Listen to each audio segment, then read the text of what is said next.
नमस्कार, जय जोहार। क्या आप भी गवर्नमेंट एग्जाम्स की तैयारी करना चाहते हैं? क्या आप भी मेमोरी टेक्निक्स और ट्रिक्स के जरिए बहुत ही कम समय में स्मार्ट स्टडी करना चाहते हैं? क्या आप चाहते हैं कि सीजी व्यापम टॉपर आपको पढ़ाए? तो डाउनलोड करिए योगेंद्र साहू क्लासेस ऐप। यहाँ 10 से अधिक गवर्नमेंट एग्जाम्स क्रैक करने वाले और सीजी व्यापम टॉप करने वाले योगेंद्र सर सीजीपीएससी और सीजी व्यापम के अंतर्गत होने वाले सभी एग्जाम्स की तैयारी कराएं।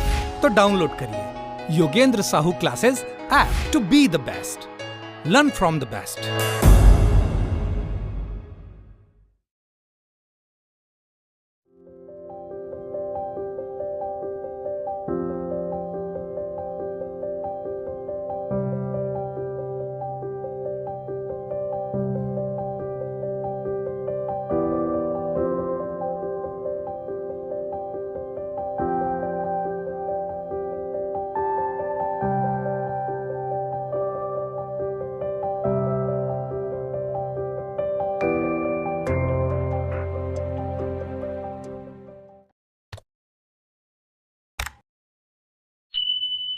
थोड़ा सा बचा था, इसको ख़त्म कर लेते हैं।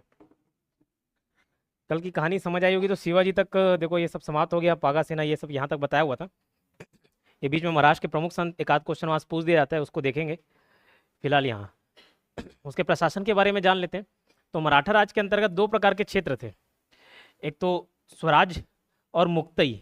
मुक्तई हो गया, मुक्तई, स्वराज और मुक्तई। स्वराज कैसा था? जो प्रत्यक्ष मराठा नियंत्रण में था, जिसमें डायरेक्ट कंट्रोल किसका था पूछा है तो मराठा का स्वराज, ठीक। तो वहाँ उन्हीं का कंट्रोल था, वही सारे टैक्स वगैरह लेते थे। और एक था मुक्तई, जिसमें मराठा चौथ एवं सरदेश मुखी वसूल करते थे, क्योंकि अकेले अपने बलबूते पे हर जगह राज कर पाना संभव नहीं है। तो कहीं आक्रमण किए, उसको जीते तो मजबूर करते थे कि तुम चौथ दो। और ये चौथ पुराने समय से चले आ रहा है ना, दिल्ली सल्तनत से समय आ रहा है। किसी खरा दिए शासन तुम ही करो भैया, यहाँ का हेडेक पालने की मेरी जरूरत नहीं, शासन तुम करो, लेकिन मैं तुमको हराया हूँ और मजबूर किया हूँ, तो उसके बदले तुम मेरे को चौथ देना। चौथ मतलब 1/4, 1/4 हिस्सा तुम टैक्स दोगे, जितना भी तुम कमाओगे 1/4 दोगे, ठीक है। तो ये चौथ था। सरदेश मुखी क्या है? 1/10, मतलब जहाँ लड़ाई झगड़ा हुआ है नहीं हुआ है, लेकिन वो मराठे दावे कर रहे हैं, ठीक है, तो 1/10 वसूल लेते थे। मतलब अगर तुम नहीं चाहते कि मैं आऊँ और आक्रमण करूँ तो 1/10 यहाँ से टैक्स दे देना, ठीक। तो चौथ और सरदेश मुखी ये मराठे लेते थे, याद रखना। चौथ क्या था? भू राजस्व का 1/4 हिस्सा मराठों को उस क्षेत्र में आक्रमण ना करने के लिए दिया जाता था। और सरदेश मुखी 10% का अतिरिक्त अधिभार, सेस बोलते हैं, सेस भाई, ऐसा क्षेत्रों से लिया था जहां मुगलों का शासन था, पर मराठा उस पर दावा करते थे। मराठा राजस्व व्यवस्था एवं शासन प्रणाली, इसको देख लो। एक सरंजामी प्रथा, ये मराठा भू राजस्व व्यवस्था से संबंधित। अब ये क्या प्रथा है नहीं मालूम, सरंजामी प्रथा बस याद रखना। उसके दरबार में अष्टप्रधान रहते थे, उस अष्टप्रधान का काम रहता था, उसको हमको देखना है। सबसे पहले पेशवा, ये प्रधानमंत्री था समझ लो। पेशवा साहू जी के समय से चले आ रहे हैं, ठीक। साहू जी के समय से एक्चुअल में उनको ज़्यादा पावर मिला हुआ था। पेशवा पहले भी थे, लेकिन ज़्यादा पावरफुल साहू जी के समय में हो गए। एक क्वेश्चन पूछा जाता है कि ऐसा कौन सा मराठा शासक था जिसने सत्ता का सारा सुख भोग लिया, उसके बाद सारे शक्ति पेशवा के हाथों में चले गए? तो साहू जी। साहू जी के समय में जब वो 1707 से लेकर 1749 तक शासन किया, तो पेशवा लोग थे उसके अंडर में काम करते थे। लेकिन जो पेशवा हुए बालाजी विश्वनाथ, वो भी काफ़ी पावरफुल। उसके बाद जो बाजीराव उसके बेटे, वो भी काफ़ी पावरफुल। जब 49 में ख़त्म हो गए तो पेशवा इतना पावरफुल पद हो चुका था, लोग उसी को जानते थे। शासक क्या कर रहा है क्या नहीं, वो तो बात की बात, वो तो बैठा हुआ है। मराठों के लिए युद्ध कौन लड़ रहा है? पेशवा। खून कौन बहा रहा है? पेशवा। जीत के कौन ला रहा है? पेशवा। नाम ऊंचा कौन कर रहा है? पेशवा। तो पेशवा पद इंपॉर्टेंट हो गया था, ठीक। और एक संधि हुई, अब इसको प्रमाणित करने के लिए संगोला की एक संधि हुई थी, आगे पढ़ेंगे 1750 में। उस संगोला की संधि के तहत वो पावर पेशवा के पास लिखित रूप से चले गया, ठीक। तो पेशवा समझ लो कौन थे? प्रधानमंत्री, राज का प्रशासन एवं अर्थव्यवस्था की देखरेख यही करते थे। सरे नौबत सेनापति था, स से सरे नौबत, स से सेनापति, ये सैन्य प्रधान हुआ करते थे। सेनापति मतलब सैन्य। अमात्य, अमात्य आय व्यय का लेखा जोखा करने वाले अमात्य। अ से अमात्य, अ से आय व्यय, इनकम एक्सपेंडिचर देखने वाले अकाउंटेंट था समझ लो, चार्टर्ड अकाउंटेंट। वाक्यानवीस, ये सूचना लाने का काम, गुप्तचर करने का काम और संदीप ग्रह के विभागों का अध्यक्ष कौन होता था? वाक्यानवीस। जैसे राव और आईबी है ना, उसके चीफ, जैसे अजीत डोभाल है, वैसे ये अजीत डोभाल के पद है समझ लो, कौन? वाक्यानवीस। तो जैसे कहीं इसे गुप्त सूचना लाना है, अच्छा वहाँ क्या चल रहा है, क्या बात चल रहा है, पता कर क्या हो, तो आप ऐसे वॉक करते करते जाओगे और सूचना लेके आ जाओगे, ये कौन सा ट्रिक है? यही अच्छा तो वॉकिया भी ऐसे आगना, वॉक करते करते सूचना लेके आ गए। चिटनिस, चिट्ठी पत्री बोलते नहीं, ठीक। तो राजकीय पत्रों को पढ़कर उसकी भाषा शैली देखना, ये चिटनिस का काम रहता था। बचपन में सब ले गए होगे फर्रा, ठीक है, बीकॉम एमकॉम के टाइम में। तो चिटनिस राजकीय पत्रों को पढ़कर उसकी भाषा शैली देखना चिटनिस का काम रहता था। सुमंत विदेश मंत्री, अब सुमन का दिन आ गया देश विदेश घूमने का जाओ लग गया, ठीक है। तो सुमंत विदेश मंत्री थी। पंडित राव नाम से पंडित है, धार्मिक काम इसी का था। न्यायाधीश नाम से क्लियर है, न्याय विभाग का प्रधान था। ये कौन है? अष्टप्रधान, क्लियर। चलो, पेशवा प्रधानमंत्री राज्य के प्रशासन एवं अर्थव्यवस्था की देखरेख। सरे नौबत सेनापति। अमात्य आय व्यय। वाक्यनवीस सूचना गुप्तचर। चिटनिस राजकीय पत्रों को पढ़ने वाला। सुमंत विदेश मंत्री। पंडित पंडित काम। न्याय न्याय वाला काम, ठीक। ये अष्टप्रधान का काम। शिवाजी की कर व्यवस्था मलिक अंबर की कर व्यवस्था पर आधारित थी। 9 पॉइंट, ठीक है। रस्सी द्वारा माप की व्यवस्था के स्थान पर काठी एवं मानक छड़ी का प्रयोग किया। जैसे कुछ भूमि भी मापना, तो जैसे हम लोग स्केल नापते हैं, तो ऐसी रस्सी से ना नाप के, टेप से ना नाप के, काठी एवं मानक छड़ी का प्रयोग किया। ओके। शिवाजी के उत्तराधिकारी हुए, इसकी कहानी में कल बता दिया था, फिर से रिपीट करता हूँ। शिवाजी की जब मृत्यु होती है, गद्दी मिलता है किसको? संभाजी को। संभाजी कब से कब तक शासन करते? 1680 से 89, 80 से 89। इस बीच उसके मंत्री या बोल लो उसके अमात्य या मंत्री कौन थे? कवि कलश, सलाहकार कवि कलश। लेकिन इनकी तलाश जारी रहती है, इनको पकड़ने का काम दिए रहता औरंगजेब। अब मखर्रब खां को ये काम सौंपा जाता है। पीछा करते करते एक नदी तक पहुंचते हैं, नदी तालाब। उस तालाब में दोनों डूब जा रहते हैं नीचे, ठीक। लेकिन बहुत देर तक सांस रोक नहीं पाते, ऊपर आते हैं, उसको पकड़ लिया जाता है और मखर्रब खां द्वारा इनकी हत्या कर दी जाती है। कवि कलश को तो तुरंत मार देते हैं, संभाजी को टॉर्चर किया जाता है। फिर उसके बाद नए छत्रपति बनते राजाराम। आपने पता, जब संभाजी पकड़ाए थे, उसके बच्चे को भी लेके चले जाते। उस टाइम बच्चा कौन था? साहू जी, उस टाइम छोटा था। उसको लेके चले जाते संभाजी और साहू जी को। अब साहू जी को कैद में रख लेते, संभाजी को मार देते हैं। अब गद्दी कौन संभालता है? तो शिवाजी के भाई राजाराम संभाल लेते हैं। और ये बोलते हैं, ये वचन देते हैं कि जिस दिन साहू जी छूटेंगे, छुड़ाने का प्रयास तो लगातार जारी है, जिस दिन छूट के आएंगे उस दिन हम गद्दी वापस उनको दे देंगे, जो शिवाजी के उत्तराधिकारी हैं, ठीक। वो उत्तराधिकारी थे नहीं, उसके भाई थे, मतलब उत्तराधिकारी से अलग हो गए। लेकिन राजाराम गद्दी पे बैठते हैं। उसके बाद उसका बच्चा, जब उसकी मृत्यु होती है 1700 में, 1700 में राजाराम मरता है, 1707 में औरंगजेब मरता है। तो जब राजाराम की मृत्यु होती है, तो उसकी वाइफ ताराबाई, वो क्या करती है? अपने 4 साल के बेटे शिवाजी द्वितीय, उसको गद्दी पे बैठाती है और खुद शासन करती है, मतलब एक संरक्षिका के तौर पे, ठीक है। और ये वो भी बोलती है कि जैसे ही साहू जी आएंगे वैसे मैं गद्दी दे दूंगी। लेकिन साहू जी आ जाते हैं, उनकी तो उम्मीद थी कि भैया नहीं आएंगे और ना आए वही बेहतर है, ठीक है, लेकिन आ जाते हैं। जब औरंगजेब की मृत्यु होती है 1707 में, तो बहादुर शाह उसके बाद जब गद्दी पे बैठता है, वो क्या करता है? साहू जी को छोड़ देता है। मालूम था कि छोड़ेंगे मतलब वहाँ दो पक्षों के बीच युद्ध होना है, एक जो शिवाजी के प्रति वफादार है, एक जो ताराबाई के प्रति वफादार है। शिवाजी के प्रति वफादार मतलब उसके उत्तराधिकारी के प्रति वफादार, तो दोनों बीच में लड़ाई हो जाता है। खेड़ा का युद्ध होता है 1707 में। तो नए छत्रपति राजाराम बनते, दूसरी राजधानी बनाई सतारा, पहले रायगढ़ थी, फिर सतारा बन गए। राजाराम की मृत्यु के बाद उसकी पत्नी ताराबाई ने 4 साल के बेटे शिवाजी द्वितीय का राज्याभिषेक कराया और मराठा साम्राज्य की वास्तविक संरक्षिका बन गई। क्लियर। उसके बाद मराठा शासन से संबंधित कुछ और महत्वपूर्ण बिंदु देख लेते। खेड़ा का युद्ध साहू एवं ताराबाई के बीच हुआ, उत्तराधिकार का युद्ध था समझ लो, 1707 में हुआ। साहू ने सतारा में राज्याभिषेक किया अगले साल 1708 में, और साहू ने बालाजी विश्वनाथ को 1713 ईस्वी में पेशवा बनाया। बालाजी विश्वनाथ ने काफी मेहनत किया, काफी प्रयासों से ये खेड़ा का युद्ध जीत पाए, ठीक। अलग अलग मराठा सरदारों को इकट्ठा करने का काम इन्हीं का था, किसका? बालाजी विश्वनाथ का। तो 1713 में पेशवा बनाते हैं, और ये कब से कब तक?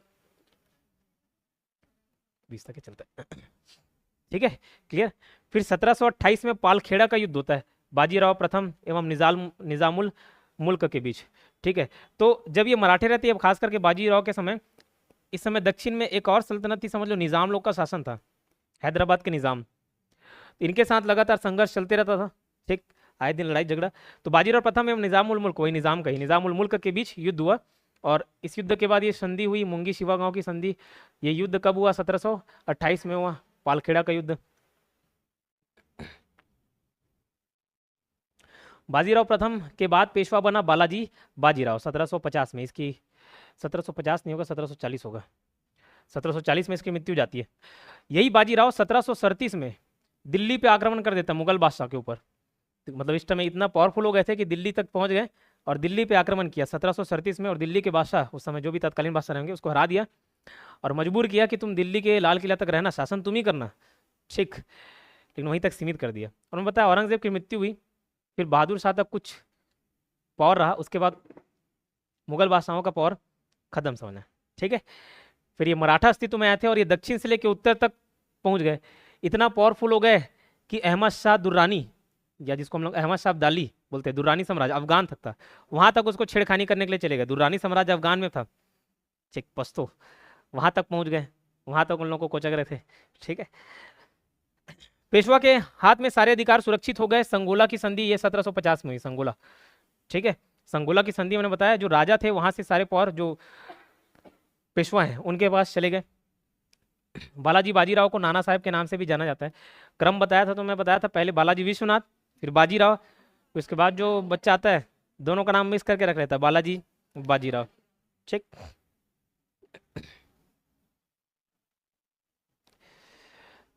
झलकी की संधि भी हुई हैदराबाद के निजाम और बालाजी बाजीराव के बीच। ओके, बालाजी बाजीराव के समय पानीपत का तीसरा युद्ध हुआ 1761 में। ये वो दौर था जब मैं बताया कि मराठा काफी ज्यादा पावरफुल हो गए। ठीक, तो बंगाल में जो शासन चलता था, बंगाल तक भी इन लोग जाके लड़ाई झगड़ा करके आते थे, उनको मजबूर करते थे कि तुम चौथ दो। अवध के जो नवाब थे उधर भी, उधर यूपी में ही अवध है और एक रोहिल्ला, इन लोग भी अफगानी थे, रोहिल्ला अफगान बोलते हैं, ये यूपी का नॉर्थ वेस्ट एरिया है, उधर भी उन लोग लड़ाई झगड़ा करने चले गए। दिल्ली के बादशाह को तो हरा ही दिए थे। ठीक, अब अहमद शाह दुर्रानी, इसका प्रतिनिधि पंजाब में बैठा हुआ था, पाकिस्तान के पंजाब में, वहां तक चले गए और वहां उसको निष्कासित करके आ गया कि तुम मेरे को पसंद नहीं है, तुम हटो, हमारा आदमी बैठेगा। इस बात से नाराज हो गया कौन? अहमद शाह अब्दाली। अहमद शाह अब्दाली कौन? तो ये दुर्रानी साम्राज्य का संस्थापक था। अब ये दुर्रानी कहाँ से आ गया? तो दुर्रानी बताया अफगान में एक साम्राज्य था दुर्रानी। ठीक है, तो अहमद शाह अब्दाली को ये बात पसंद नहीं आई, तो अब क्या किया जाए? तो मराठे से जो जो चिढ़ते थे वो सब के सब अहमद शाह अब्दाली, क्योंकि खुद तो लड़ नहीं सकते थे, हरा दिए, तो बालाजी बाजीराव के नहीं थे, तो मैं मराठे कई बार लोग ऊपर हराए, इनकी अपनी खुद की क्षमता नहीं थी, तो उनको उन्होंने किसको आमंत्रित किया पूछा जाए तो अहमद शाह अब्दाली को, कि आओ हम यहाँ सहायता करेंगे। ठीक, अब इनके बीच बाताबाती हो गया कि लड़ाई झगड़ा करेंगे। अहमद शाह अब्दाली उत्तर भारत के क्षेत्रों को कई सारे जीतने चले गए। अब मराठे जिनकी प्रमुख शक्ति थी छापेमारी युद्ध, इसको छोड़ना पड़ा और उत्तर भारत में पानीपत के मैदान में जाके लड़ना पड़ा, जो खुले मैदान का युद्ध था। पानीपत एक खुला मैदान और वहां पे लड़ाई लड़ना, हरियाणा में है पानीपत। ठीक, अब ये मजबूरी भी हो गई मराठों की, क्यों? क्योंकि अहमद शाह अब्दाली ऊपर उत्तर भारत के कुछ क्षेत्रों को कब्जा करने लग गया और उसको रोकने के लिए उत्तर भारत तक जाना था। ठीक है, और उत्तर भारत, दक्षिण से उत्तर भारत जा रहे हो, मतलब ऐसे फ्लाइट तो है नहीं कि बैठ के चले गए 2 घंटे 2.5 घंटे में दिल्ली तक गए। तो ये युद्ध केवल हथियारों का युद्ध नहीं रह गया था, ये सामग्री, खाने पीने के सामान का भी युद्ध हो गया था, क्योंकि इतनी सारी सेना को लेकर जाना, तो अहमद शाह अब्दाली भी भूख से मरने लग गए, उसकी सेना, और इधर मराठों की सेना, इन लोगों को सामान ही नहीं मिले।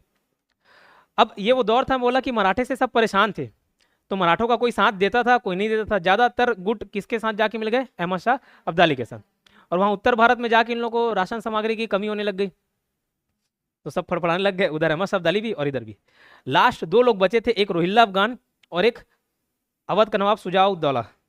ठीक है, सुजाउद्दौला, अभी बक्सर का युद्ध भी देखोगे। तो सुजाउद्दौला को सोचे मराठा लोग कि ये हमारा खास है भैया, इसको तो मजबूर किए थे हम, संधि किए थे, ये हमारा साथ देगा, लेकिन उसके पास 50,000 की सेना थी, घुड़सवार सैनिक थे, जिसका साथ लेना जरूरी हो गया था।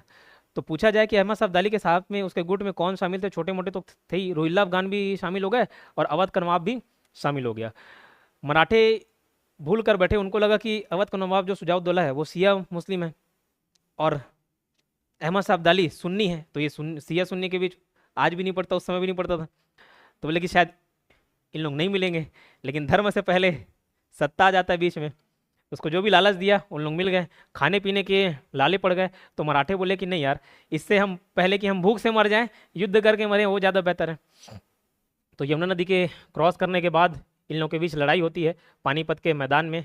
ठीक, और पानीपत के मैदान में शुरुआत में तो मराठों का पलड़ा भारी रहता है, लेकिन गलती ये होती है कि एक विश्वास राव नाम के लीडर थे, विश्वास राव। ये मराठे सेना का नेतृत्व कौन कर रहा था? सदाशिव राव भाऊ, सदाशिव भाऊ। ये जो बालाजी बाजीराव के समय युद्ध हुआ, लेकिन बालाजी बाजीराव नहीं गए थे ना, इसको भेजे थे, किसको? विश्वास राव को भेजे थे।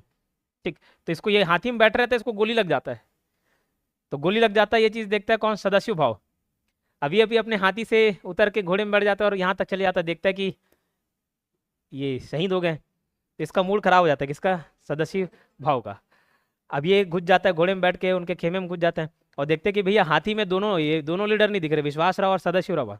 तो वहाँ पे जो मराठा सेना है उनको लगता है कि भैया हमारे सेनापति मारे गए, तो वहीं से उन लोग वापस भागना चालू जाते हैं। यही वो मोमेंट रहता है जहाँ पे ये लोग हार जाते हैं। ठीक, ये जब सेना ऊपर जा रहती है तो 40,000 तीर्थ यात्री भी जा रहे थे, 40,000 जो क्या बोलना चाहिए आम नागरिक रहते हैं, उन लोग भी तीर्थ यात्रा पर निकले रहते हैं। तो ये युद्ध भले हमें सब दाली जीत जाता है, ठीक, लेकिन उन लोगों को भी परेशान करना चालू हो जाता है। तो उसके लिए बालाजी बाजीराव वापस 40,000 की सेना भेजते हैं, 40,000 बचाने के लिए 40,000 की सेना। तो अहमद शाह अब्दाली बोलते हैं कि ठीक है यार, अब नहीं, अब और युद्ध लड़ने के लिए मेरे पास समय नहीं है, क्योंकि उधर दुरानी साम्राज्य में उसी का भाई अहमद शाह अब्दाली का भाई विद्रोह कर रहा था। तो बोले कि नहीं, मेरे को दिल्ली की गद्दी नहीं चाहिए, तुम ही रखो। ठीक, लेकिन इस युद्ध का नतीजा ये हुआ कि ना इस दिल्ली पे अहमद शाह अब्दाली शासन किया, ना मराठे शासन किए, दोनों एक दूसरे को कमजोर कर लिए। और बाद में यही अवसर मिला कि इसको अंग्रेजों को यहाँ पे कब्जा करने के लिए। तो मराठे हार गए, बालाजी बाजीराव की मृत्यु हो गई, लेकिन इसमें युद्ध नहीं मृत्यु हुई, ये डिप्रेशन में चले गए। ठीक, डिप्रेशन में चले गए। वो बोले कि भैया 2 हीरे 27 सोने और चांदी की मुद्राओं का तो हिसाब किताब नहीं है, ये हमने उस पानीपत के तीसरे युद्ध में खो दिया। तो 2 हीरे किसके लिए था, सदाशिवराव और विश्वासराव के लिए। 27 सोने उसके मराठे सरदार, पेशवा सरदार, और चांदी के सिक्कों का तो हिसाब किताब नहीं। और इस युद्ध में बोला जाता है कि शायद ही मराठा परिवार में कोई एक सदस्य होगा जिनकी मृत्यु ना हुई, मतलब हर परिवार से एक व्यक्ति शहीद हुआ था उस युद्ध में। इसके बाद बताया था माधवराव नारायण राव, ये सारे उत्तराधिकारी आए, कुछ खास याद नहीं रखना है, बस याद रखना पेशवा माधवराव नारायण राव द्वितीय की अल्पायु के कारण मराठा राज की देखरेख 12 भाई सभा लोग करते थे, 12 भाई मिलके। क्लियर। उस समय महत्वपूर्ण सदस्य थे महादजी सिंधिया और नाना फडणवीस, जिसका मूल नाम पूछा जाता तो बालाजी बना जनार्दन भानु। ये उस टाइम के चाणक्य थे, समझ लो, मराठों के चाणक्य, इसलिए इस मराठों का मैकेवली भी बोला जाता है। अंतिम पेशवा थे बाजीराव द्वितीय, और यहीं पे इनकी मराठों की कहानी समाप्त हो जाती है। क्लियर।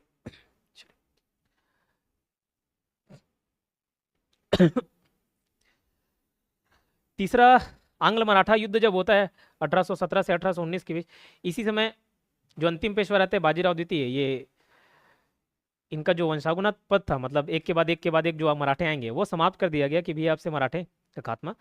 ये युद्ध में छत्तीसगढ़ में भी जो मराठे थे उनको भी हथिया लिया गया था। ठीक, यहाँ पे मराठों का शासन समाप्त हो जाता है। 3 आंग्ल मराठा युद्ध होते हैं, उसमें 1775 से 1782 7 साल का युद्ध चलता है। तो युद्ध सालबाई की संधि के साथ समाप्त होती है 1782 में।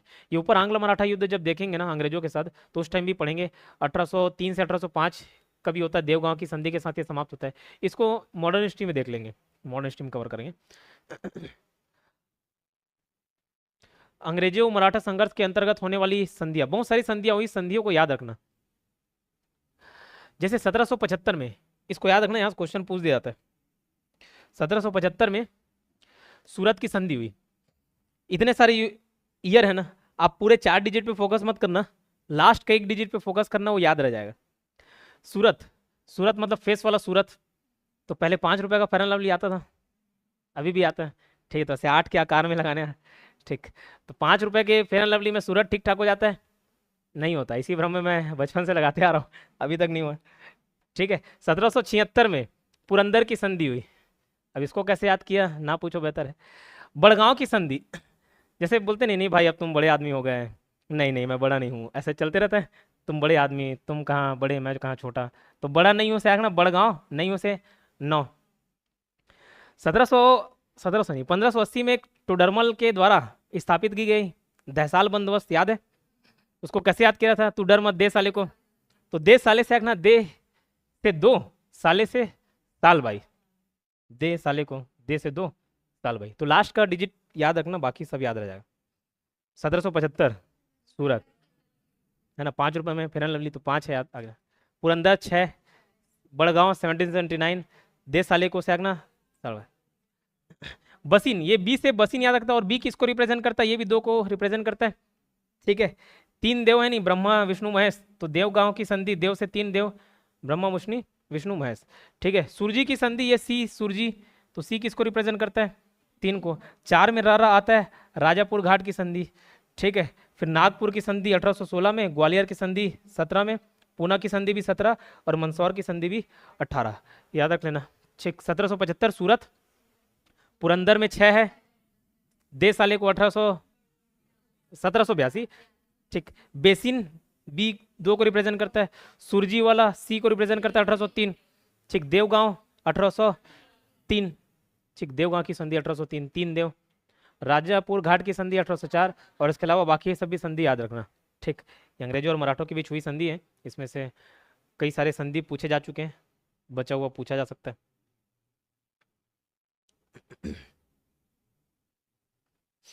महाराष्ट्र में कुछ प्रमुख संत थे, उसके बारे में पढ़ना होता है, इसके रचना पूछी जाती है, वो इंपॉर्टेंट है, बाकी तो रीड मार ही लेना। तो 3-4 रचना है, उसको मैं याद करा रहा हूं आपको। जैसे भगवत गीता पे टीका लिखा गया था भावार्थ दीपिका नाम से, टीका बता दिया क्या था, एक्सप्लेनेशन समझे ना। तो भगवत गीता पर भावार्थ दीपिका नाम से टीका लिखा किसने? तो कौन लिखा होगा उस पर टीका? जो भैया खुद समझ आया वही तो बताएगा, तो जिसको खुद ज्ञान हो वही देगा। तो ज्ञान से आगना ज्ञानेश्वर, तो ज्ञानेश्वर महाराज ने क्या लिखा? भगवत गीता पर टीका लिखा भावार्थ दीपिका नाम से। ठीक है, रामदास, दास बोध या 10 बोध। ठीक, तो रामदास ने क्या लिखा? 10 बोध लिखा। ठीक, याद रहेगा, क्लियर। रामायण पर भावार्थ रामायण नामक टीका लिखा था किसने? एकनाथ ने। रामायण पर भावार्थ रामायण नाम का टीका लिखा किसने? एकनाथ ने। ठीक है, तुकाराम की कविताएं हैं अभंग नाम से, ये 4 चीजें आप याद रखना। ठीक, पहला क्या बताया? भावार्थ दीपिका, भगवत गीता पर टीका है, तो जिसको खुद ज्ञान होगा वही लिखेगा, तो ज्ञान से आगना ज्ञानेश्वर। 10 बोध रामदास, दास 10 से याद रहेगा आपको। ठीक है, तुकाराम की कविताएं हैं अभंग नाम के, तो जैसे आप बोलो तो अच्छा लगता है, तू तो थोड़ा अभद्र टाइप का लगता है, तो तुकाराम तू से आगना, अभद्र से अभंग याद रखना। तो अभंग उनकी कविताएं थी तुकाराम की। और भावार्थ नहीं, रामायण, भावार्थ रामायण इसने किसने लिखा? एकनाथ ने। ठीक, क्लियर। चलो बाकी पढ़ लेते। ज्ञानदेव ज्ञानेश्वर महाराष्ट्र में भक्ति आंदोलन के जनक थे ज्ञानेश्वर। ओके, मराठी भाषा और साहित्य के संस्थापक थे। भगवत गीता पर भावार्थ दीपिका नामक वृहद टीका लिखी, जिसको ज्ञानेश्वरी नाम से जाना जाता है, जिसको ज्ञानेश्वरी के नाम से जाना जाता है। नामदेव इनके आराध्य देव पंढरपुर के विठोबा या विठल थे, नहीं याद रखोगे चल जाएगा। विठल की उपासना करने वाले वरंकरी संप्रदाय बोले जाते थे। स्थापना किया ये वरंकरी संप्रदाय का कौन? तो नामदेव ने। एकनाथ रामायण पर भावार्थ रामायण नाम की टीका लिखी थी। तुकाराम की कविताएं अभंग नाम से जानी जाती थी। रामदास इसने स्वप्नाओं नहीं है, रचनाओं है, इनकी रचनाओं और उपदेशों का संकलन 10 बोध में। मराठी में और कुछ बच गया क्या? नहीं।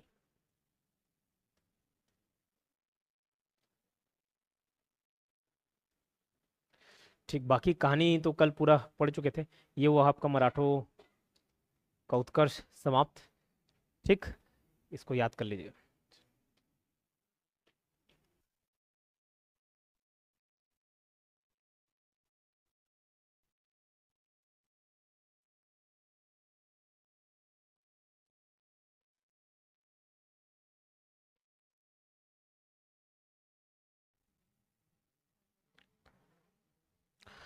चलिए, स्वतंत्र प्रांतीय राज्य, ये टॉपिक देखना है। Independent provincial kingdom. अब इसके अंतर्गत देखो, यहाँ पे मैप नहीं है,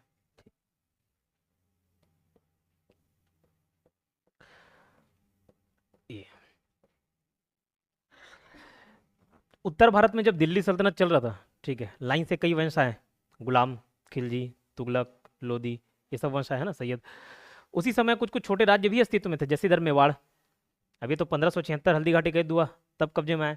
ठीक है, गुजरात, खानदेश, मालवा, जौनपुर, बंगाल, ये सब प्रांतीय राज्यों के बारे में हमको पढ़ना है लाइन से।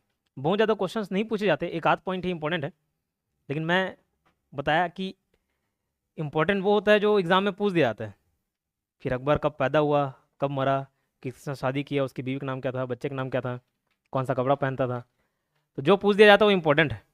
और हम लोग उसको पढ़ के नहीं जाते, जो नहीं पूछा जाता, जिस दिन पूछ देता है वो इंपॉर्टेंट बन जाता है, फिर अगली बार नहीं पूछता। इससे बेहतर है कि अभी जो नहीं पूछा जा रहा है उसको भी एक बार पढ़ लेना, लेकिन प्राथमिकता दिल्ली सल्तनत, मुगल साम्राज्य सबको आपको देना है।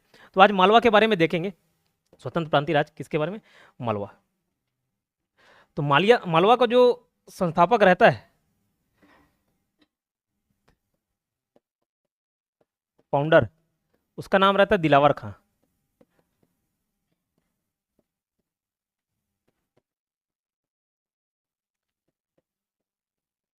दिलावर खां घुरी,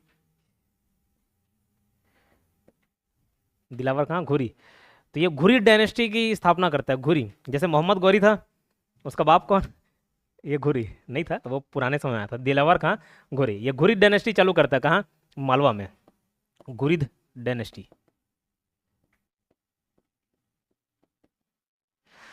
ठीक, कब करता है पूछा है तो 1392 में।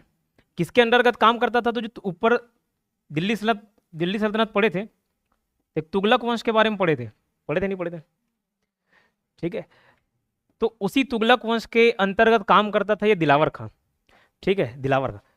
तो तुगलक वंश फिर धीरे धीरे कमजोर होने लग गया, तब ये स्वतंत्र करा लेता है। आगे चल के बाहर से 1398 में किसका आक्रमण होता है, तैमूरलंग का, ठीक है। तब ये दिल्ली सल्तनत कमजोर पड़ जाता है, उत्तर भारत का, ठीक। तब ये खुद को स्वतंत्र करा लेता है, कब, 1392 में तो करा ही लिया था। और फिर 1402 में ये टैक्स भी नहीं दूंगा बोल देता है। पहले तो चलो ठीक, थोड़ा बहुत टैक्स देता पड़ जाता था।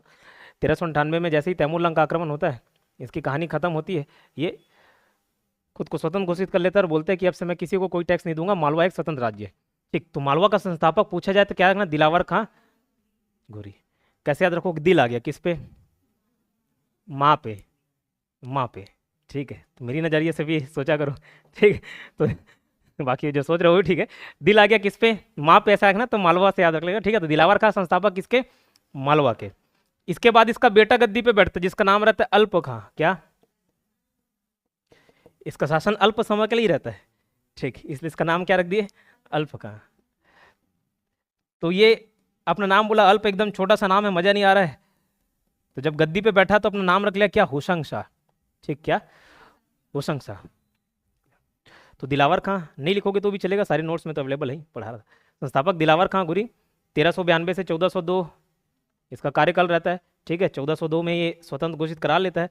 अल्प खां इसका बेटा, जिसके नाम क्या रहती है, होशंग शाह, क्लियर। जो फेमस आप लव स्टोरी सुनते होंगे, बाज बहादुर और रूपमती, सुने क्या। मालवा का शासक जब अकबर का शासनकाल पढ़ा रहा था, तो 1561 में वो आक्रमण करता है, किसके खिलाफ, बाज बहादुर। तो ये मालवा का ही शासन रहता है, लेकिन ये घुरिद डायनेस्टी से कोई लेना देना नहीं है। मालवा एक क्षेत्र है, जैसे दिल्ली सल्तनत दिल्ली वाला एरिया हो गया, उत्तर भारत का एरिया हो गया, वहाँ पे कई वंश आए और राज किए, वैसे ही मालवा भी एक क्षेत्र हो गया, उसमें घुरिद डायनेस्टी है। उसी में खिलजी वंश भी आप पढ़ोगे, लेकिन वो दूसरा खिलजी वंश है जो ऊपर में दिल्ली सल्तनत वाला नहीं है। तो अलग अलग सब वंश चले, अब वंश पे फोकस नहीं करना है। तो उसी क्रम में बाज बहादुर जो अंतिम शासक रहता है मालवा, उसके बारे में बता रहा हूँ, वो इंपॉर्टेंट है। तो बाज बहादुर शासक रहता है, कब बनता है पूछा है तो 1555 में, 1555 में। अब देखो 1402 से सीधा 150 साल बाद पहुंच गए। 1555 में बाज बहादुर को गद्दी मिलती मालवा की, ठीक। तो अभी कुंवारा रहता है, तो एक दिन क्या करता है, शिकार पे निकल जाता है कि शिकार करूंगा।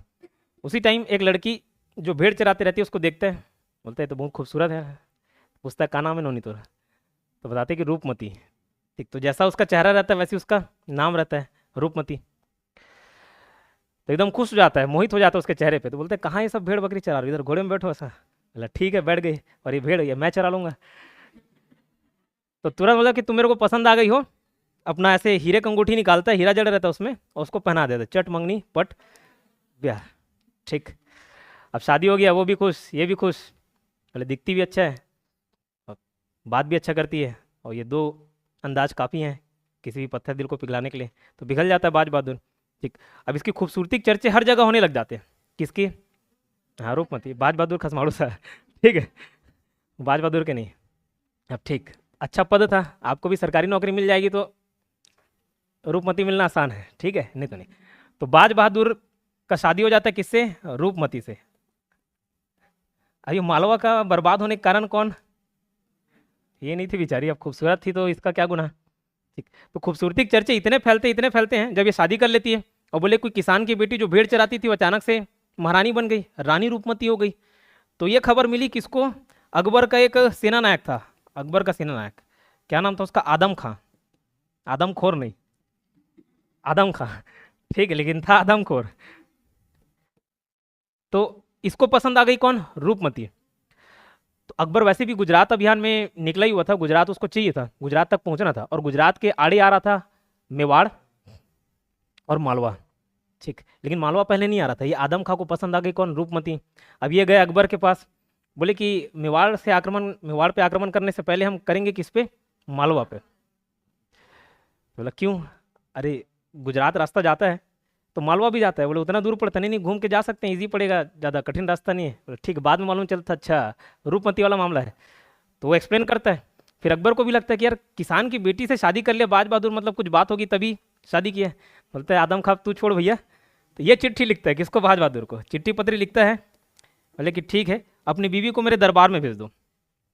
तो बाज बहादुर को ये बात पसंद नहीं आती। बोले ठीक है, भले कमज़ोर हो तो क्या, उसके लिए तो लड़ सकते हैं, ठीक। तो ये चिट्ठी भेज देता है कि तुम अपनी बीवी को भेज दो। अब ये बात अकबर को पसंद नहीं आती, इतना दुस्साहस। तो बोले साले दुस्साहस तुम भी किए थे, तुम्हारे पास पावर है तो कुछ भी बोलोगे। तो अकबर भेजता है जरूर, लेकिन किसको? सेना को, ठीक। तो 1561 में सेना भेजता है, बाज बहादुर के किले को घेर लिया जाता है, ठीक। अब 1561 में बैटल ऑफ सारंगगढ़, ये किसके बीच लड़ा जाता है पूछा जाए तो? अकबर और, बैटल ऑफ सारंगगढ़ अकबर और बाज बहादुर। लेकिन अकबर खुद नहीं आता, अकबर के बहुत सारे युद्ध में अकबर खुद नहीं आया है। तो इसमें किसको भेजता है? पीर मोहम्मद और ये आदम खां, ठीक है, आदम खां और पीर मोहम्मद। इधर अकबर की तरफ से आ रहते हैं आदम खां और कौन? पीर मोहम्मद खान। अब ये किले को घेर लेते हैं, और एकमात्र कारण युद्ध का क्या था? रूपमती। तो बाज बहादुर रूपमती को बोलता है बेबी तू जा, और जाके बंदे लोग को कॉल कर देना। वो खुद चले जाती लेकिन कॉल नहीं करती बंदे लोग को, ठीक। तो ये बाज बहादुर, अब उसकी सेना हार जाती है, खुफिया रास्ते से वहां से निकल जाता है। कौन? बाज बहादुर। अब जैसे ही मालूम चलता है कि भैया मांडू किले पे कब्जा हो गया है, और बाज बहादुर का था पता नहीं, अब कोई फोन वाला सिस्टम तो है नहीं कि कॉल करके बता दे मैं यहाँ हूँ, तो उसको लगता है कि बाज बहादुर मर गया। और रूपमती वो जो अंगूठी दे रहा था ना, जिसमें हीरा जड़ रहता है, वही हीरा को निकाल के खा के मर जाती है, ठीक। अब ये बाज बहादुर को मालूम चलता है कि भैया रूपमती तो खत्म। बोलती एक थोड़े दिन इंतजार तो कर लेती। अब ये बाज बहादुर को लेना था बदला, किससे? अकबर से। अब बोला कि ठीक है, जीवन में एकमात्र सच्चा प्रेम हुआ था मेरे को रूपमती से, उस सच्चे प्यार को भी नजर लग गई, किसकी? अकबर की। बोला ठीक, बदला लिया जाएगा। तो ये भाग के कहाँ जाता है? मांडू से खानदेश जाता है। खानदेश नीचे साइड है, खानदेश। खानदेश में उस समय शासन रहता मीरन बहादुर, मीरन मुबारक शाह, ठीक, क्या नाम है तो उसका? मीरन मुबारक शाह। तो उसको बताता है ऐसा सब बात है, अब भैया मेरी बारी, उसके बाद अब तुम्हारी बारी है। बोला ठीक है यार, रोकना तो पड़ेगा अकबर को। तो बोला अकेले मेरे बस की बात नहीं। तो बोला छोटी मोटी सेना मेरे पास बची हुई है। तो बाज बहादुर कहता है कि इसको खानदेश के शासक मीरन मुबारक शाह द्वितीय को। तो इन लोग जाते हैं किसके पास? वहीं बरार रहता है, बरार बीदर, याद है? बैमनी सुना है? तो बरार का एक शासक रहता तो तूफल खां। बोला बाज बहादुर बताया इसको कि भैया खानदेश के बाद तुम्हारी बारी। खानदेश का शासक मीरन मुबारक और बरार का शासक तूफल खां। तो इसके साथ इन तीन लोगों की सेना एकजुट होती है और फिर लड़ती है, किससे? हाँ, अकबर से। और अकबर की तरफ से कौन रहते हैं? आदम खां और पीर मोहम्मद खां। तो उस लड़ाई में इसको निपटा देते पीर मोहम्मद खां को, और ये भाग जाता है। मतलब नहीं चाहिए भैया कोई रूपमती, तो अपना जान बचा के भाग जाता है। तो 1562 में ये लोग वापस लड़ाई लड़ते हैं और फिर अपना किला को जीत जाते हैं, ठीक। लेकिन ये बात फिर अकबर को पसंद नहीं आती। क्यों पसंद नहीं आती? क्योंकि जितने राजा इसके अंतर्गत सरेंडर करते रहते हैं, उनके मन में भी लगता है कि नहीं यार, आपस में अगर समझौता करें और मिल के लड़ें तो हराया जा सकता है अकबर को। तो ये जितना जरूरी हो गया था अकबर के लिए, नहीं तो जो संधि जिनसे जिनसे करवाए हैं वो वापस हटने लग जाएंगे। तो 1562 में वापस आक्रमण होता है और इस बार बाज बहादुर भागी जाता है। अब कहाँ भागता है? चित्तौड़, ठीक है। और चित्तौड़ में शरण देता है इसको महाराणा प्रताप के पिताजी उदय सिंह, लेकिन वो भी ज़्यादा दिन तक शरण नहीं दे पाते, ठीक। तो अब ऐसे ही संन्यास ग्रहण कर लेता है, अब नहीं चाहिए कोई राजा। तो अकबर को भी पसंद नहीं आता ना, रूपमती मिली और उसको पाने के लिए, मालवा को पाने के लिए इतना खून खराब भी करना पड़ गया। बढ़िया गुजरात जा रहा था वो भी पोस्टपोन हो गया। तो बाज बहादुर से मिलने जाता है। मैं ठीक, क्या तकलीफ है? बताया भैया अब मेरे को नहीं करना शासन। मैं बोला कि छोटा क्षेत्र दिला रहा हूँ तेरे को, मनसबदार बना रहा हूँ। बोला नहीं करना। काहे? बोला मेरी पूरी दुनिया उजाड़ दी, जिससे इश्क था मोहब्बत था उसको छीन लिया तुमने। तो अपना तकलीफ बताता है, किसको? अकबर को। तो बोलता है, सरी ना फोड़िए अब नदामत में, नींद आने लगी है फुरकत में, किस तरह बसर होगी जिंदगी, दिल नहीं लग रहा मोहब्बत में। तो बोलता है कि ठीक है, अबे चला मेरे दरबार में आ। तो पूछा है कि बाज बहादुर किसके दरबार में था, तो अकबर में। उसको लेके चले जाता है, गाना वाना अच्छा गाता था, बोले यहीं गा, ठीक है, यहीं अपना दुहरा सुना। ठीक। तो बाज बहादुर किसके दरबार में था पूछा है, तो अकबर के। ठीक। तो मालवा इस तरीके से कब्जे में आती है। इसको किसकी नजर लग गई, अकबर की। तो मालवा का संस्थापक पूछा जाए तो अकबर। बोलते यार दिला, अभी तो दिल आया था, इतने जल्दी दूसरे पे आ गया। तो मालवा, मालवा का संस्थापक पूछा जाए कौन, दिलावर खां। ठीक है, संस्थापक किस एंगल से बोल रहे हैं, क्योंकि इसने स्वतंत्र करा लिया था तुगलकों से। ठीक। तो मालवा को स्वतंत्र घोषित करने वाला कौन था, दिलावर खां। 1405 में दिलावर खां का पुत्र अलम खां हुसंग शाह की उपाधि लेकर मालवा का शासक बना। ठीक है, अलम खां नाम उसका, दिलावर खां के बेटे का नाम अलम खां था, लेकिन बोला ये गद्दी पे किस नाम से बैठता है, हुसंग शाह। इसने राजधानी धारा से मांडू स्थानांतरित की थी। ये सब एमपी में पड़ता है ना, मालवा अगर एरिया पूछा जाए तो ये एमपी का क्षेत्र है मालवा। मालवा पठार जानते क्या, इधर ही विंध्याचल श्रेणी, ये नर्मदा नदी बहती इधर है ना, तो इन लोगों के बीच बचा हुआ है कौन, मालवा। अभी ज्योग्राफी में पढ़ोगे, मालवा पठार से नदी निकलती है सब। ठीक। तो ये मालवा एमपी वाला क्षेत्र हो गया, और साउथ ईस्ट राजस्थान ये एरिया मालवा के अंतर्गत आता था। ठीक। तो धारा से मांडू स्थानांतरित करता है, वहाँ किला वगैरह बनवाता है। हुसंग शाह के निर्माण कार्य, अब इसमें कोई कहानी नहीं है, बस रटना पड़ेगा। मांडू का किला का जो निर्माण कराता है कौन पूछा है, तो हुसंग शाह। आगे देखोगे किला। हिंडोला भवन का निर्माण कराता है कौन, हुसंग शाह। तो हा से हुसंग शाह, हा से हिंडोला, हा से हुसंग शाह, हा से हिंडोला। ठीक। और इस किले में सर्वाधिक महत्वपूर्ण कौन सा था, दिल्ली दरवाजा। अलग अलग चारों तरफ से गेट थे, उसमें से एक गेट दिल्ली दरवाजा। ठीक। उसमें क्या खास बात था, नहीं मालूम। जैसे इधर छत्तीसगढ़ के किले में है नहीं, हाथी दरवाजा, सिंह दरवाजा, मेनका दरवाजा, सब अलग अलग दरवाजा, और दरवाजे के नाम पे कुछ नहीं है। ठीक। मालवा में खिलजी वंश की स्थापना करने वाला महमूद शाह, इसको भी याद रख लेना। बताया बहुत सारे डायनेस्टीज रूल किए, और यहाँ खिलजी भी आए, लेकिन वो वाला अलाउद्दीन खिलजी वाला खिलजी नहीं है। तो एक महमूद शाह आया जो मालवा में खिलजी वंश की स्थापना करता है। माँ से मालवा और माँ से ही महमूद शाह याद रखना, और ये खिलजी वंश की स्थापना करता है मालवा में। ठीक, याद रहेगा। तो तीन ही शासक अभी आए, कौन कौन, दिलावर खां जो स्वतंत्र करा लेता है, फिर उसका बेटा अल्प खां जिसका नाम हुसंग शाह रहता है, हिंडोला भवन का निर्माण कराता है, मांडू का किला बनाता है। ठीक। उसके बाद कौन आया, महमूद शाह। बस उसके बारे में इतना याद रखना कि खिलजी वंश की स्थापना किसने की, लेकिन कहाँ, मालवा में, तो महमूद शाह। बस उतना याद रखना, मालवा में, माँ से मालवा, माँ से महमूद। और अब लव स्टोरी सुना है किसका, बाज बहादुर और रूपमती का। ठीक है, तो उनकी कहानी इधर नहीं दी, अकबर के समय में पढ़ लिए थे, उसको आक्रमण किया था, हरा दिया था 1561 और 62 में। तो बाज बहादुर एवं रूपमती का महल का निर्माण किसने कराया, तो सुल्तान नासरुद्दीन शाह। ये देखो, ये महल है रूपमती का। ठीक। तो ये नर्मदा नदी के किनारे बस बनवाए थे इसको।